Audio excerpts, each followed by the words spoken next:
Welcome back. If you're like most Americans, you have a lot on your plate at any given time, and you've probably become pretty skilled at multitasking.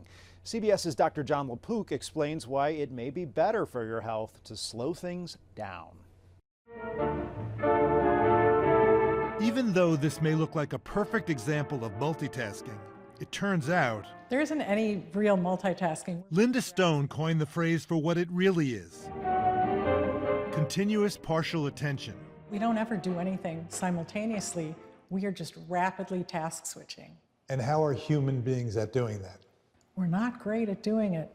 She spent her career at Apple and Microsoft, watching how humans interact with tech, which led her to focus on the myth of multitasking.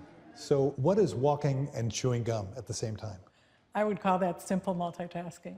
But for more complicated things, research suggests the human brain is simply not wired to multitask efficiently, and people overestimate their ability to do it.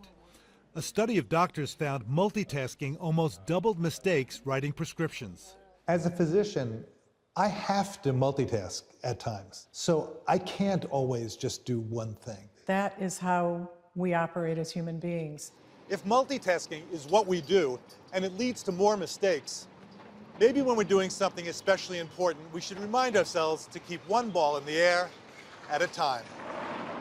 Stone says our splintered attention causes more damage than we realize. Where does the smartphone come in? The smartphone is amazing. There's so many things we can do. And yet, what happens to the body? We hold it, our neck goes down, our posture, we lose it. We lose our ability to breathe properly. To go step. Her approach to the mental and physical stress caused by multitasking? 1, 2. Dancing lessons at a Boston studio with teacher Bjorn Anselm. We just want to make this feel as comfortable as when we're walking around. And I brought along my 2 left feet. So 1, 2, 3. How does this help me not to multitask? You can feel that you are working with me. It's not just you, your phone, and earbuds. You're both connected to me, and you're fully present. Your whole body is engaged in this. Stone says our brains and bodies need to relax with things like walks outside, humming, or singing, an antidote to our constantly divided attention. I can do this with my heels on the floor. You won't hear any argument from busy working moms Erica Robinson and Evandisa Cabral. Do you think we live in a world where there is simply too much multitasking? Yes, it's like we have to. It's like being a parent. We have to think about what we gotta do for ourselves, what we gotta do for our children, cook, get the clothes ready, make sure they do their homework.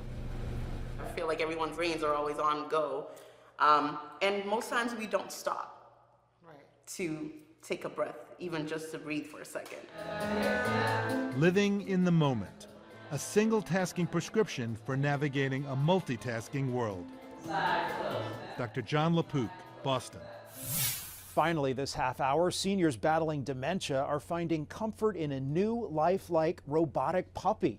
Jenny, the robotic Labrador Retriever puppy, responds to voice commands, touch, and even barks and wags her tail. Tom Stevens created the interactive support animal after his mother was diagnosed with Alzheimer's, and her beloved dog had to be taken away.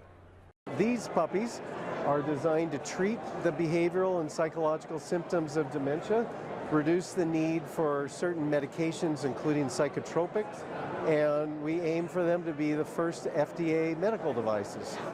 Jenny works just like a smartphone and needs to be charged overnight.